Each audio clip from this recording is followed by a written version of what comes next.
Good evening, everyone. Welcome to another tasting with our whiskey. Thank you so much for joining us again for what I hope will be a really interesting tasting. I'm obviously not alone.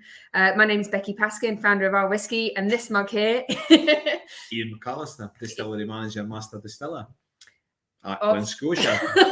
Just in case you didn't know. We have to preface this tasting with the fact that I've been here at Campbeltown with Glen Scotia for the last few days.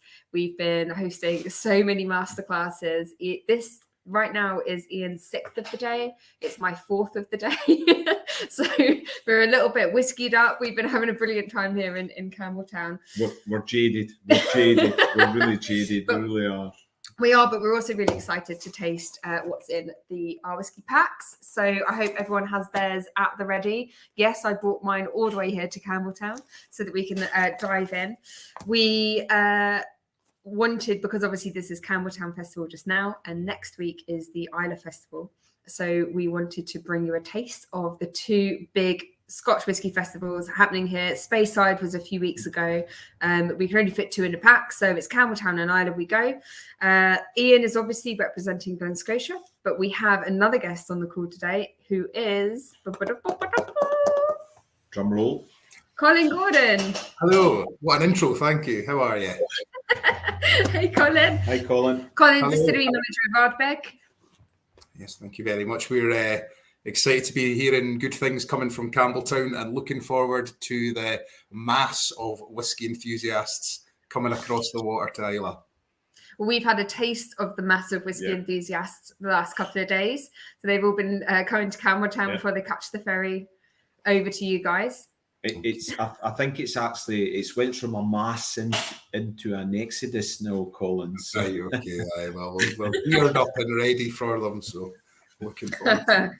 Everyone who's watching, please let us know where you're watching from. As usual, I want to hear who you are. We want to see your comments and your questions to both Iain and Colin as we go along. Obviously, if you've got any thoughts on the whiskies, we want to see those too. I love seeing your tasting notes on these whiskies. So please do comment. And if you have a great comment like this one from Chris, I will show it on screen. Good evening. Great comment, Chris. Yeah. Bring them on. Lovely to see them. Right, I think with that, let's kick off the first tasting. So you've got your packs here. You've got your whiskies. The first one we're going to go with is the Ardbeg Ardcore. So if you want to crack this one out, I've got this one here for Iain and I. But Colin, as I'm pouring this for us, do you want to give a bit of an introduction about the whiskey? Absolutely. So thanks for having me. We always do a release for Ardbeg Day, which is part of the Fèis Islay, the Islay Festival of Malt and Music. So it kicks off this Saturday with Lagavulin Day, and then every distillery has a day. So Bruichladdich the Sunday, Cailleach the Monday, etc., and it gets right through to us on the last Saturday. So Saturday the 4th of June will be Ardbeg Day. What we do is we do a release. We like to try some funky stuff, some innovation, and we're always laying down some unusual stock, specifically with the Fèis in mind, with Ardbeg Day in mind. And we this year have released Ardcore. So I'll just show you the bottle there. So there it is, Ardbeg Ardcore. When someone was tasting this, they thought, that's powerful, that's hardcore. The name was born. We did this as a committee bottle release about 6 weeks ago at 50.1%. The festival day bottling that we're going to taste just now is 46%. And it's slightly different. Well, it's a very different malt makeup for us. So we at Ardbeg will mash heavily peated malt. Really about over 55 parts per million phenol. So really very heavily peated malt, really smoky malt barley. What we did with Ardcore, was we mashed black malt, like really heavily roasted malt. So Dr. Bill Lumsden, who's our whiskey creator and master blender, if you like, Bill wanted us to try and really push the flavour profile of Ardbeg. So we went for really heavy roasted malt, like this black malt that they used to make stout. And the mash bill, if you like, or the mash makeup was 25% of this really heavy black malt. And then the rest of the mash bill, 75%, was low phenol malt. So between 10 and 15 ppm. So just like, if you like, slightly smoked barley, because we really wanted to get the influence of the black malt. So we just brought down the ppm slightly. So that, if you like, the smokiness of the malt. We couldn't do 100%, but you could have, if you had a mash filter, do 100% black malt, but it's just, when you mill it, it just goes to dust, if you like. So you have to, you can't, in the lauter tun that we have, the semi-lauter mash tun we have, you have to keep it down to about 25% black malt. Anyway, we did that. There is no age statement on the bottle, but it was a number of years ago now we did this experiment, and we produced this incredible black wort, which we then fermented and distilled, put it into a variety of American oak casks, and here we are in 2022, bottled with the Ardcore. And when you look at it, it's quite light.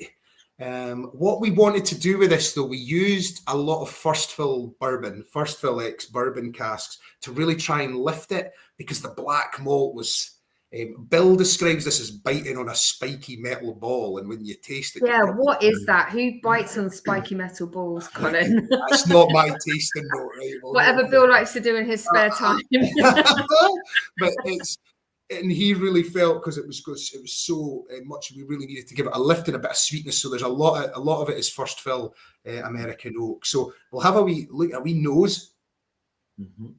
Like instantly, it's like, I mean, the smoke's there, that's sort of like the campfire smoke, but it's like, it's almost like charcoal or dark chocolate, really intense on the nose. And that's what we wanted. We wanted to go for something. I think a lot of people, when they first try Ardbeg, often, because we use such heavily peated malt, normally expect just a massive blast of smoke, but there's actually a wonderful balance Ardbeg, the peaty paradox we talk about, of suit and fruit, and really, really light citrusy floral herbal notes with the big heavy smoky campfire ash notes. This, when you nose the Ardcore, straight there, it's just like very, very powerful on the nose. It's very bonfire-y, lots of dark chocolatey notes, but that were one of the notes that's coming, some light grass. There's like a grassy sweetness to it as well. You quite often get that with Ardbeg. We have we like to encourage lots of reflux in the stills, lots of copper contact. We're the only distillery on Islay with a purifier. So on the lye pipe, or the line arm of the spirits, I nearly always said spirit stills, because we've got 2 of them now for a year. As your vapors and things start going down the lye pipe towards the condenser, a lot drop back in, and you get, if you like, you're recirculating, get lots of copper contact. It cleans the spirit, if you like, and quite often that grassy, it can sometimes be citrusy floral, sometimes like a herbal thing that tends to be promoted by the purifier. It's very clean, fresh, Colin. It really is lovely nose on it, fantastic nose. Yeah, we do get. That was my biggest, the most nervous thing, I suppose, about coming into this job a year and a half ago was Mickey Hedge, my predecessor, 13 years at the helm here, legend in the industry, absolute gentleman. We had 1 day handover because of COVID, just everything was delayed. And we walked around the site, and here's this new still house, 4 stills sitting there. It was like a building site. He says, so you're going to be the first man in 100 years to build a new still house here. You need to get the spirit quality bang on in a global pandemic. Best of luck. I'll see you later. See ya. But we're really, really delighted with the spirit that we're making. But yeah, you get this wonderful balance for Ardbeg. Anyway, let's have a wee taste. Anyway, Slange of that. Cheers. Slange from across the sea.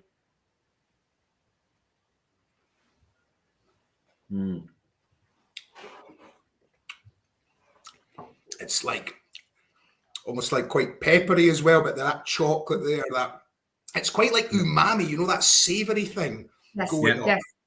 Yeah.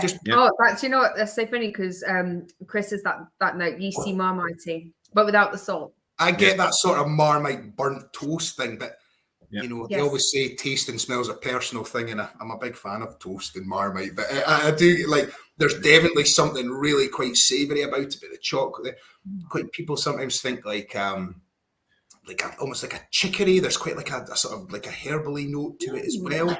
We've had all sorts of things coming in since people have been trying it, but the mouthfeel, I think that's what Bill meant about this like spiky metal ball. Literally, your mouthfeel, it's there for. You're going to be feeling that for a while, you know. There is a metallicness going on. Now you say that, it's like that iron kind of. Yes. You know when you cut the inside of your mouth, it's just going to sound weird, like the taste of blood. that metallic. I've cut myself on the spiky ball now. Yeah, absolutely. Biting on a ring. Delicious. Yeah, I know.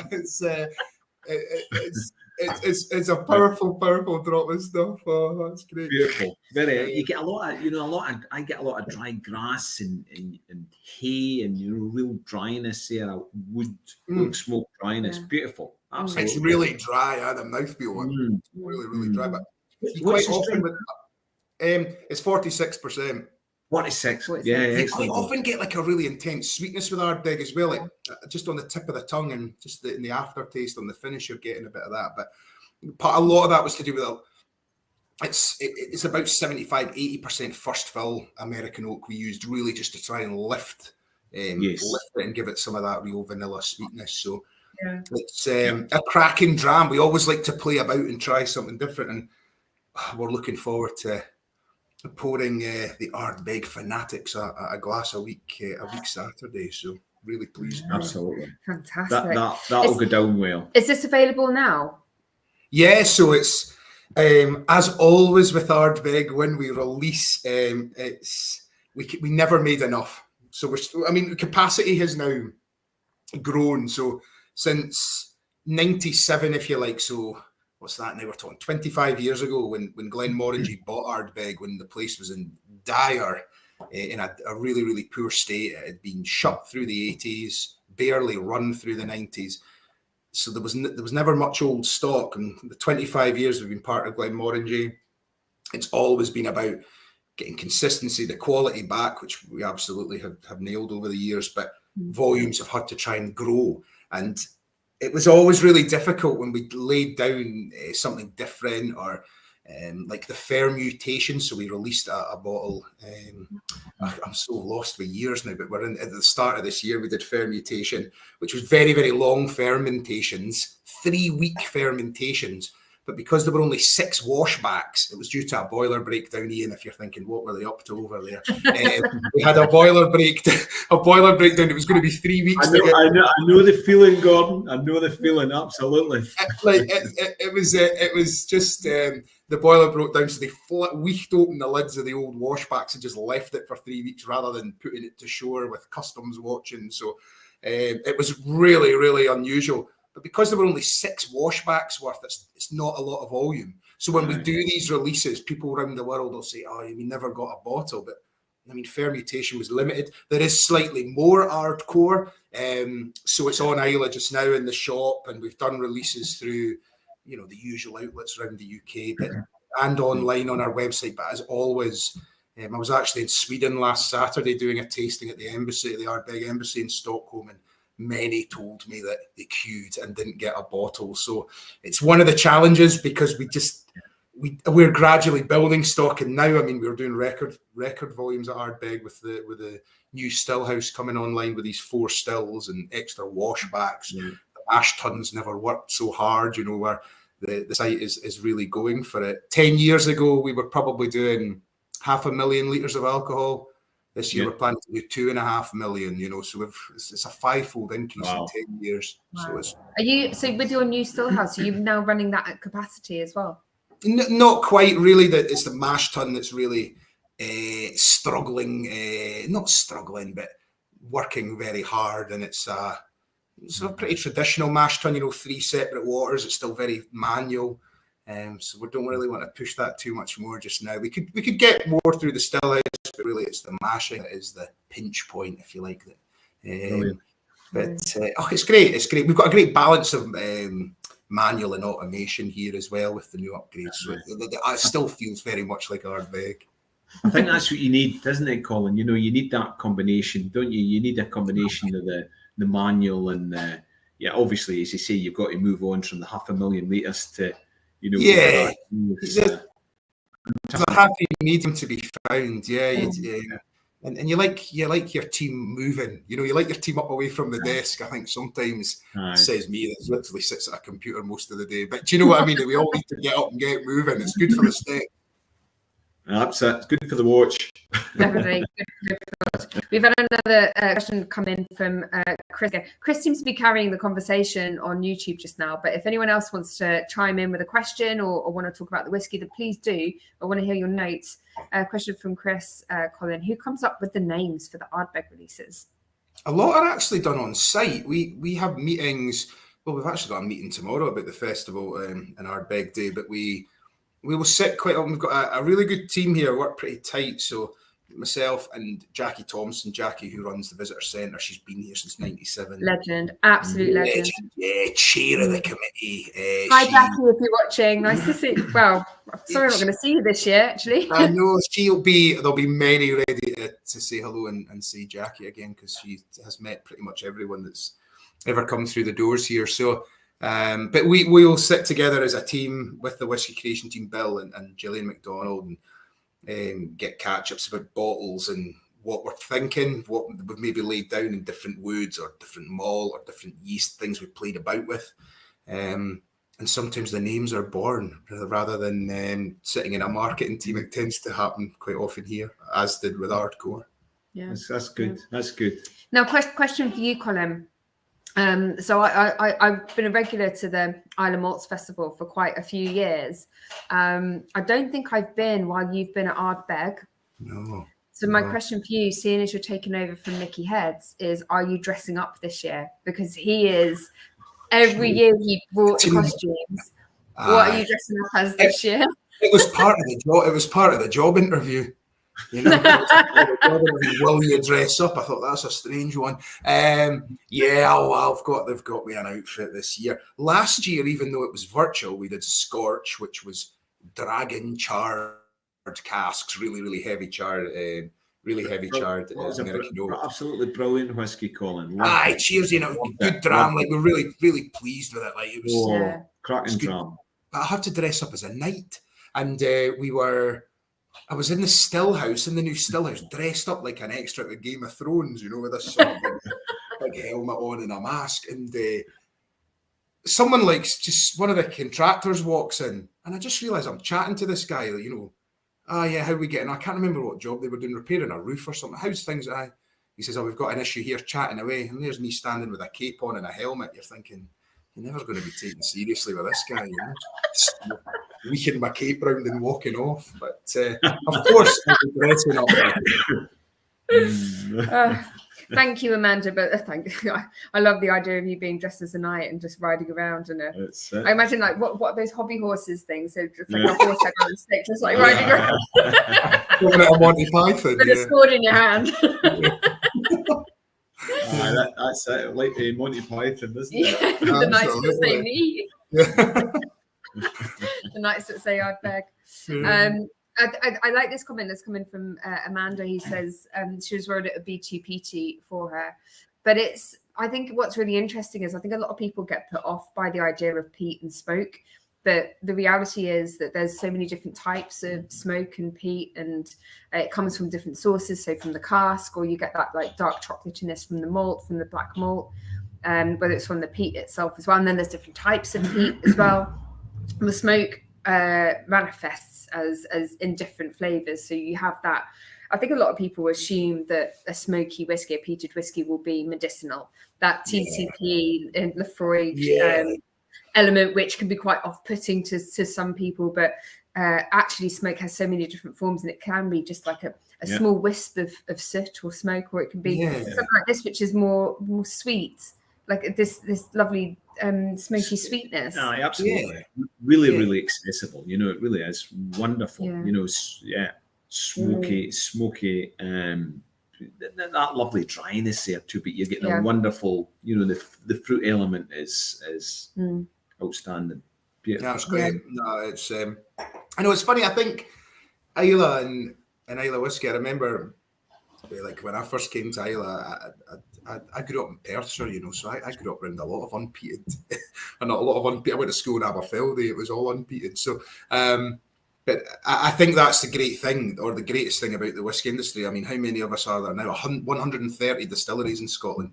You know, 3 ingredients, or 4 if you count peat, but 3 ingredients and the variety of taste and flavour. So, like for Amanda there messaging, don't ever be put off. You know, just play about and try different distilleries, because even though it might be peated, like you say, Becky, massive range of flavours and so much variety out there. Yeah, and you'll see when we get onto the Glen Scotia as well, just how big that variety is, because this is slightly different. And I also wanted to pick up Colin, because the first time we met was when you gave me a tour of the Port Ellen maltings when you used to manage the maltings. So the fact that we've now got this Ardbeg Ardcore, which is with the black malt, yeah, really exciting for you. Like going back to your roots, because like the maltings at Port Ellen, it's everything's peated.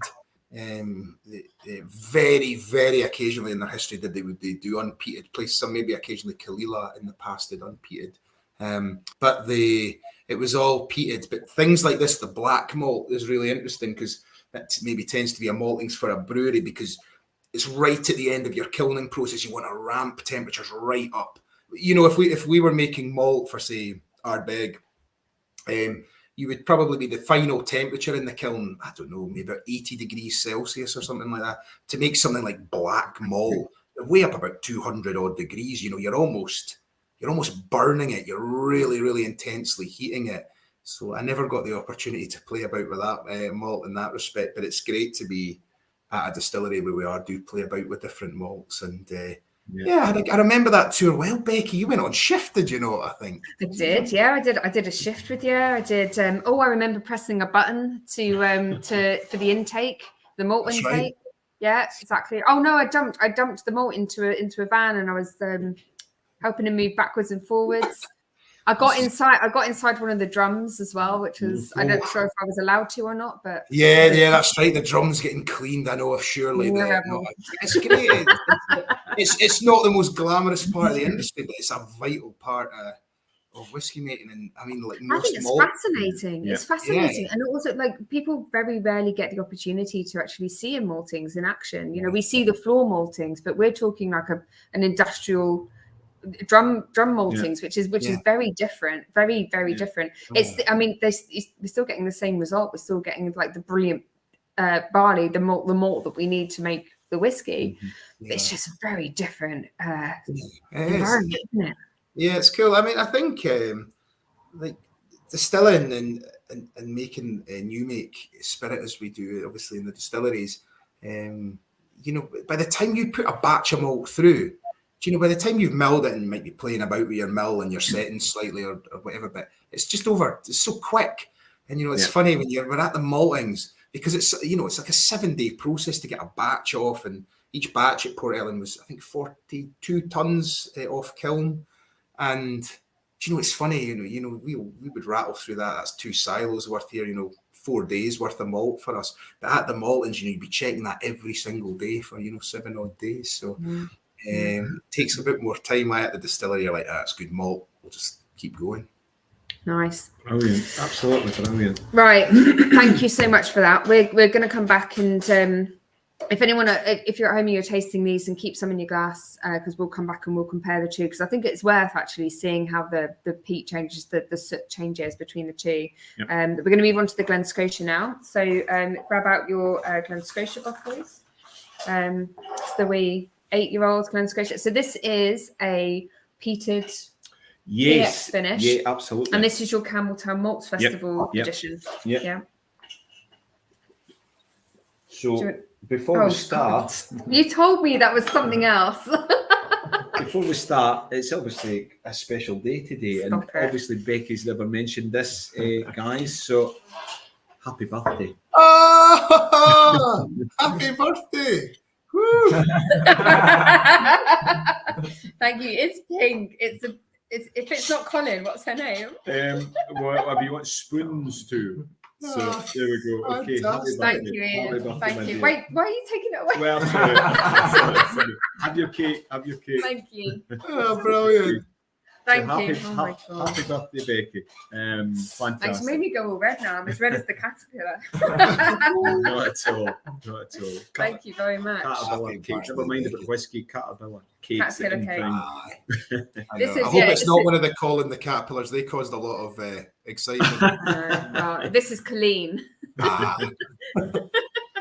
Right. Okay. We'll let's dig into the cake in a bit, but let's Yes. taste the whiskey first. Okay. Sorry, guys. Okay. And You're so- getting your own back on me because I embarrassed him Yeah. during the Glen Scotia did a global gathering live stream about an hour or so ago, and I embarrassed him on that. So this is him getting his own back. Aye. Payback's terrible, isn't it? You know, but there you go. It's got to be done. Tell us about the whiskey. Yes, absolutely. So I'm sorry, Colin, you've not got one. You know, if it was up to me, you would have a bottle, but you know, what can I listen, say? it's just a good excuse to come and visit, so don't you worry. That's good. Absolutely. Right. Well, I'm I'll tell you gonna what we'll do. I'll put you on full screen, look, so you can actually talk about it. Here you go. This one. So what we'll need to do, we'll get you a bottle over there, okay? So we'll get you a bottle over there, Colin, okay? So this is it. This is what obviously it looks like, packaging or whatever. I'll give you a little look at the bottle. I'm quite sure you want to see the bottle, not. But anyway, okay, so that's it. Okay, and the marketing guys have obviously done a fantastic job with the new packaging on there. Okay, 56.5. What is it? Well, absolutely, it is wonderful. Look at that. Campbeltown to a T. You're getting lovely oiliness on there. Absolutely beautiful. It really is. Nice clean glass there. That's what we want. You know, we want that regionality there. Beautiful. It's basically made up of heavily peated. You know, there's a kind of theme going on here, but it's 54.5 ppm heavily peated malt. It's from 2013, and that's the heaviest peated malt we've ever done here. Okay, so that was one of my first ranges into that level of peating at Glen Scotia. Before that, the heaviest would have been about 33.8 ppm. You know, there was a lot of that kicking about. So we've done different peat levels. We went from lightly peated, which was up to 20, medium peated 20 to 30, and the heavily peated, which is to date the heaviest we've done. So this, again, you know, real special era, because it was the end of the old production era, if you like. So the when it was just the three of us here, that's really that, because that would actually be February, March. And then the new couple of guys started after that, and we moved up. So we're producing a lot of whiskey. We're producing 80,000 litres at that time. So Wow. it was. What are you up to now? It's quite well. We're up. We're basically what Colin was saying there a minute ago. We're basically behind you. So we're up to 500,000. We're kind of 540,000 litres now. Mm-hmm. So you know it's yeah. So that you know that era was fantastic. First fill bourbon, heavily peated, and the finish on it has basically been given a year finish in sherry and PX sherry hogsheads. So a wonderful dram. It really is. You know, it's very. I feel this feels all wrong in so many reasons. No, listen, I'm just sitting back. I'm listening away. We'll get a sample over to you after the show. We'll get you one over to Islay. It sounds like a perfect combination. If you stand on the coast and just hold your hands out, we'll chuck it. I know. Don't know if we can throw that far. Give it a go. Might need to go through a case or two to get it that far. But anyway. Absolutely. Well, it's 8 years old, so it's obviously it's young. It's limited edition, and yeah, you know, it's really got a wonderful balance there. You know, it's got the distillery style. It's got that smokiness. It's got the oiliness. Wonderful in the nose. Real treacle notes. What else do we get? I'm a great fan of the Campbeltown style, of that big oily It's like a classic. Has it been, obviously, it's not big volumes and it's limited, so have you had the same this week? Have people been knocking down the door trying to get it? Do you know, actually, Yeah. for the first time, there's a queue out of the door at Glen Scotia. First time ever. Yeah, and it's been wild here. It's just been packed. Every single minute has been people knocking down the door trying to get bottles of Glen Scotia. I can guarantee. Oh, sorry, I was just going to say, I can guarantee Ardbeg Day here, a week Saturday, there'll be people saying, we're at Glen Scotia, you need to try this. So I might try it sooner than you think. Good. Well, that's Yeah, absolutely. Well, I love that about Ireland as well, is that, and you know, it's because it's a bit smaller here in Campbeltown, you don't quite get the same thing. But over in Ireland, people will be buying bottles, they'll open them immediately and share them around with everyone else. And they'll be bringing along stuff. Oh, I just tried this. I've just bought it. You've got to try this. And everyone is sharing the drams, sharing the whiskies that they've just purchased. That's what it's all about. That's what it's all about. And it is. It's about, you know, it's community. It's like each festival was designed to celebrate the individual geographical communities. Right, but it's actually grown to really be a celebration of all whiskey communities around the world. I know. We're social beings, humans, you know, and the fact you can sit around and have a dram again, surely the greatest thing. So it is, absolutely. So coming back to the whiskey, how do we feel this compares in terms of smoke? How does the smoke change? I think, you know, this is a wonderful balance. It really is. You know, as I say, obviously Campbeltown, you know, we're not in Islay, we're in Campbeltown here.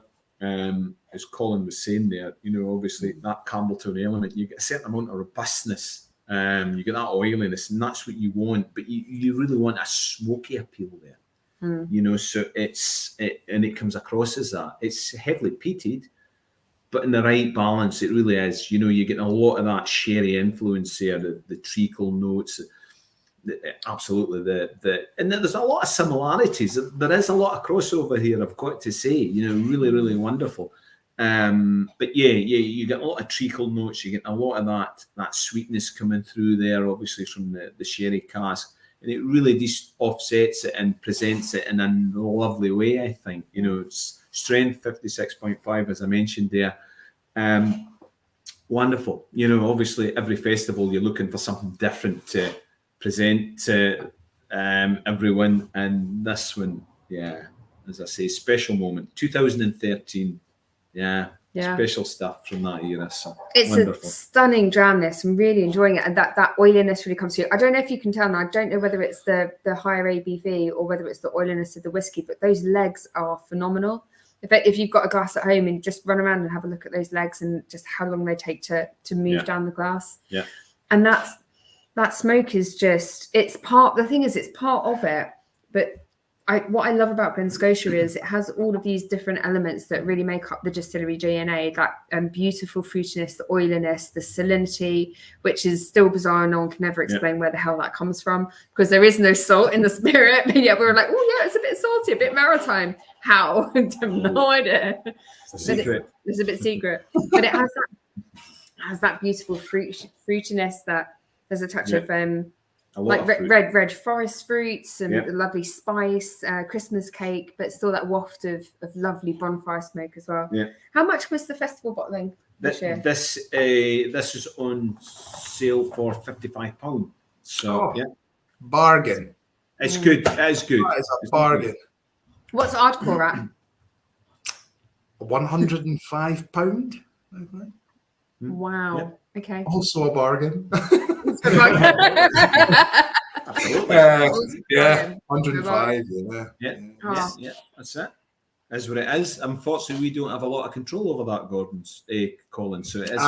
It's absolutely. Yeah, I think that balance sits out with my and your remit, I'm sure. Yeah. So absolutely. That's it. Do you know what I'm going to do? We've got some water here. I'm just going to add a wee drop because I just want to see how it changes with a slightly lower ABV, because that does add some spice and wallop. I'll let you do your own. Yeah, very accessible. Yeah, because there have been a few comments here about the ABV being a bit bigger. It's a bit punchier. So just sort of see what the peat does as well when you add a bit of water. And I tend to find generally the peat amplifies when you add water. It becomes sootier almost. It is. It's it's slightly. I think it's taking it down a notch or two there. Really has. Yeah. Yeah. Did you say it was finished in PX?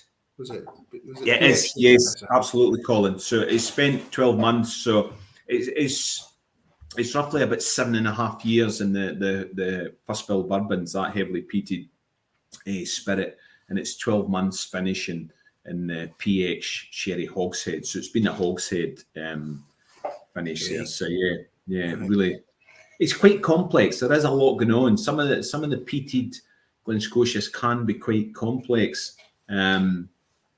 Obviously, as I say, we're not Islay standard by any shape or form, but yeah, it's obviously trying to keep that regionality, trying to keep that Campbeltown-esque feel to it. So, it's quite a lot going on there. It really is, as I say. It's very that sweetness, that treacle, smoke. Get the smoke influence there. Slight light creasel notes. They're really nice. Everyone.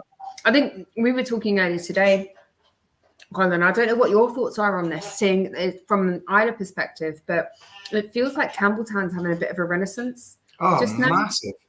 Yeah, like I genuinely have always been a fan of Campbeltown malts, and I think it's been happening for a few years, and I think with the festival as well, because obviously a lot of people come to Islay afterwards, but there's a real buzz. It was, yourselves at Glen Scotia Springbank as well. There's a lot of, they're getting harder drams to get hold of. They've got a real following and a real buzz about the place. So it's definitely time I got back down there and visited. It's been far too long. So but I think it's just, because the history of Campbeltown as well, it's great history, and similar to Ardbeg, it kind of rose from the ashes, because it's from such a huge whiskey producing region, and then the numbers dropped right down to just the two of you, and then it's gradually come back. It's really exciting. It's exciting for the whole industry, but it's great for Campbelltown to see. It's brilliant. Yeah, it is. It is. Yeah. I mean, the story even in Glen Scotia, it's one even in the well, I've been here 15 years,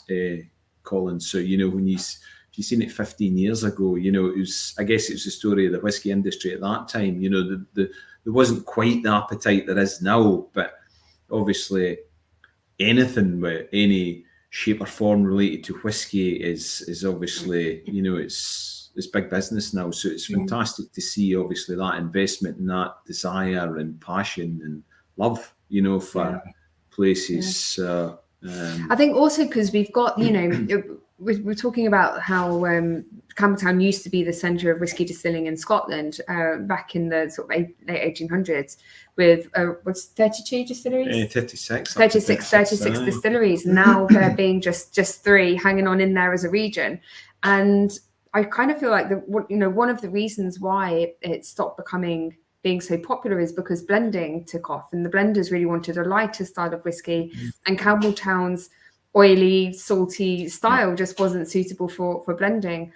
But now we're in the era of the single malt. All hail the single malt. And as we've gotten through, like a lot of people have started tasting different styles of malt.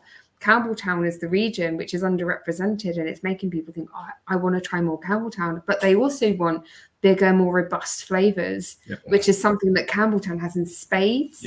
So it really feels like that's part of a drive behind, like, let's get Campbeltown like properly on the map. Let's get it like up and running again. Let's get some more distilleries. Let's make more of that oily, maritime, big, robust style. Even a dirty funk. That's what you're going to get from the place. I can't believe you just described it as that. That is honestly dirty, oily, funky whiskey. Honestly, that is Campbeltown. I love it. But that is perfect. Dirty funk, absolutely. It is. It's brilliant. And that's the Victoriana in spades, isn't it? That's absolutely. Like I find with Victoriana, that's the dirty, oily, like it's the proper Victoria. It's the Victorian workhouse whiskey.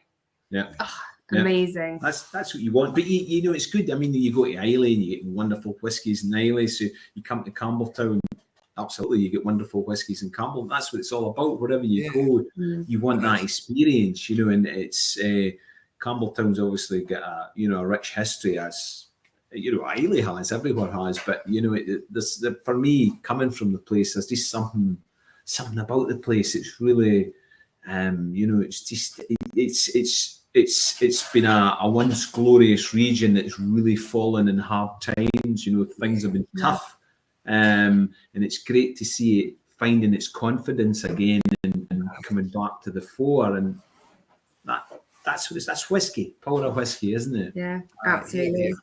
Good.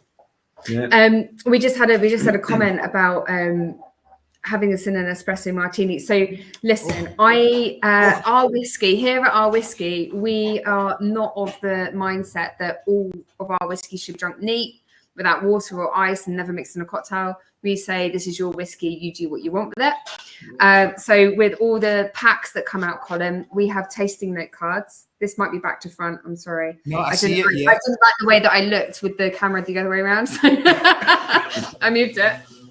These are the cards that come out. The colours do mean something, and you'll notice that one of these they're both grey, and that means smoky.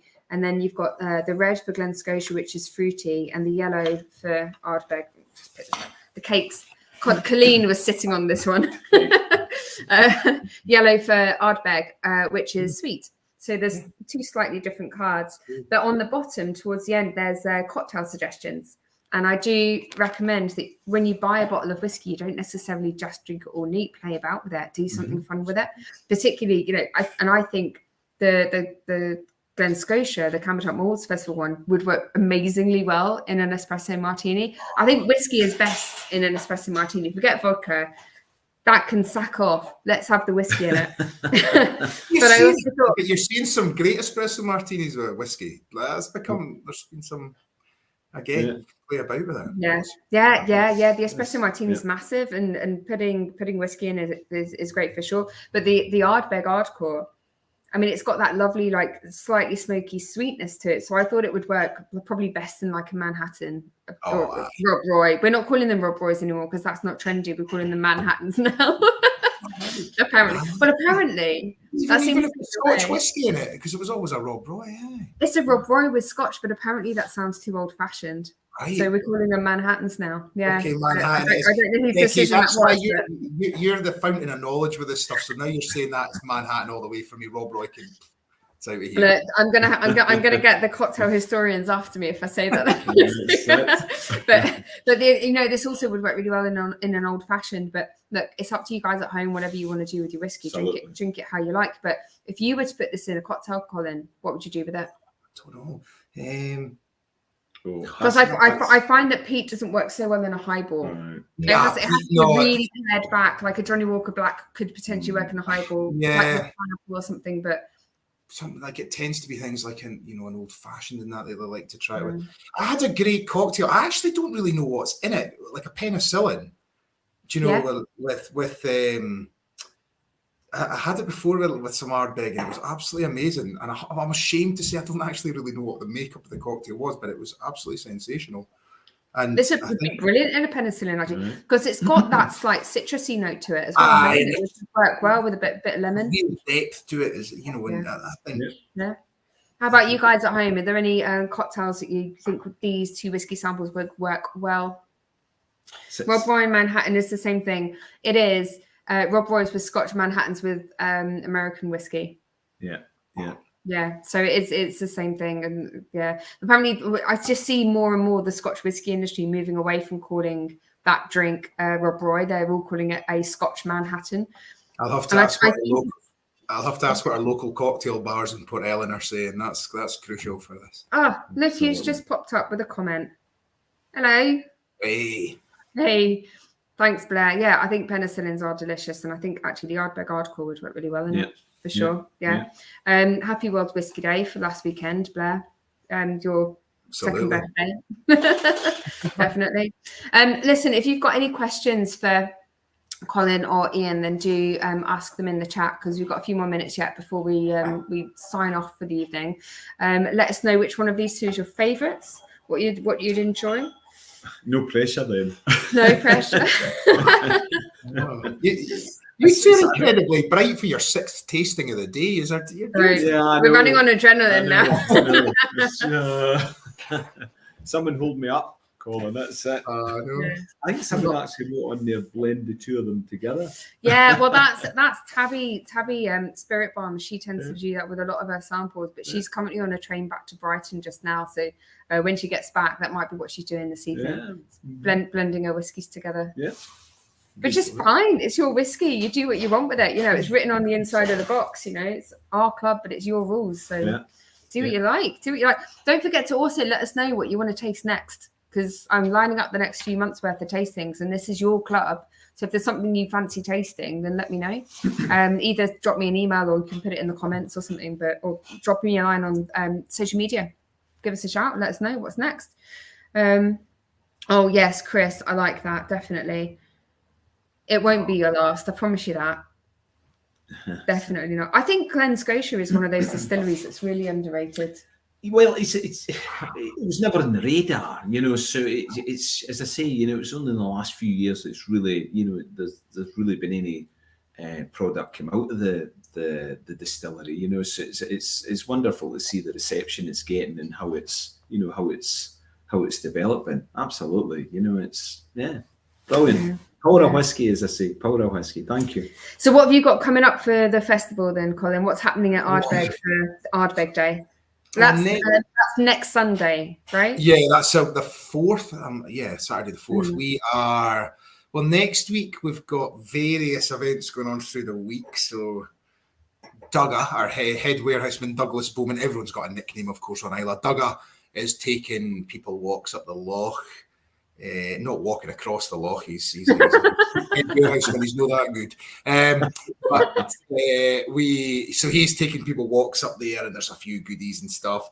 I'm doing a Valinch tasting, so it's literally me and a Valinch. Everyone's got a glass, and we're going to the warehouse, which I'm very excited for, because we actually drew some really good samples before I went to Sweden to try, and there's some ridiculous stuff in the warehouse, absolutely brilliant. So we'll go to Warehouse 3, the Dunwich warehouse. What else is on? Oh, there's all sorts of stuff. We're doing like a barbecue, but because the theme is hardcore and it's punk, people are going to bring jackets or t-shirts and modify them and customize them, their favorite Ardbeg t-shirts. Safety pins. You need safety pins. Loads of safety pins, Ian. Honestly, there's none of the England. I didn't quite go that far. Someone mentioned it. If you do it on the day, make your ear bleed, then it'll taste a lot like the Ardbeg Ardcore. They'll be so proud. Yeah, it'll be. That's that metal ball again. That's a safety pin through the lug. What else? There's loads of stuff happening through boat trips and all that, and then the run at Ardbeg Day itself is just going to be all go. No, just buzzing. It's great. I mean, there's so many familiar faces back already, and it's just strange after two years of really not seeing many people, and clearly it's been opening up a lot more over the last few months, but just suddenly, you know, I remember about, 4 or 5 months ago seeing the first German number plate on the road. You thought, oh, Fascia's coming, you know, because we had 2 years without it. So it'll be great just to see everyone, and there's a real buzz about the place now. Everyone's raring to go. Yeah. You got any of the tents pitched yet on the beach? Nah, nothing yet. We've got a big tent coming because we've got some press people, so they're putting a big tent up for them. I don't know what will happen with the campers. Because Ardbeg's expanded as well, a lot of the areas we used to park cars and things have kind of changed, so there'll be a bit of the unknown to it, but look, we'll get everyone in. We'll be great. You'll manage. Okay, right. So Chris has asked us. I don't know the answer to this because I feel like I haven't been to Islay for a little while. But Chris says apparently the sticky toffee pudding at Port Charlotte Hotel is the best on Islay, but he reckons the Ardbeg cloochie dumpling is the best. I know what you're going to say, Colin. No, I'm a man. I like to think we work together as one on Islay. So I would go for both because I'm pretty greedy. So I would say they're just both as good as each other. I'm definitely a sticky toffee pudding person, but I'm also a Colin the caterpillar, and absolutely. Sorry, Colin. I'm pleased that last was it Mark who just had the last comment there. He's clearly done a good pudding tour of Islay, which is crucial. So I tried to take her face off and it didn't work, so I've just got her ears. Hello me. It's getting very technical. It's getting messy now. In fact. Sorry, guys. Is it? So the plate has spoons on it. Spoons in it. He's given us spoons to eat a Yes, cake with. I couldn't. Well, you know, Can you cut I'm up a uneducated chap and all this, you know. So I couldn't What is it they say on television? Never work with people or animals. And the caterpillar, it's too much. caterpillars. There you go. Thank There's you. half of Colin's face. Happy birthday. Cheers. Cheers. That's kind of freaky. Is that not a bit freaky? That is a bit odd. We've had a very long few days. Sorry. Hey, look, what other whiskey club can you go to where you're tasting festival bottlings and eating half of the face of a caterpillar? Yeah, there you go. It's good. Right. Amazing. I think on that note, thanks very much for following us, guys. Thanks so much to Colin and to Iain. Brilliant tasting. I hope you'll agree. Thanks. These two whiskies are smashing. Are they both available on your websites still? Yes, I think so. Just maybe. I would check. I think there's probably there is some hardcore still out there, yeah. So I would check it out. Okay. If you want to find a bottle, you might have to hunt around. Yeah. But otherwise, just enjoy the fact that you've tasted two whiskies that you can't buy anywhere else. Again, let us know what you want to taste next time. Drop us some feedback on social media. Again, this is your club, so I'm looking to you guys to steer it. You tell me what you want, and I'll try and sort it out for you. Thank you, Colin. Thanks, Iain. Oh, pleasure. Thanks so much. Lovely to see you both. Enjoy the festival, Colin. Cheers, guys. We'll see you soon. Cheers. Speak to everyone soon. Bye. Cheers. Thanks. Bye-bye.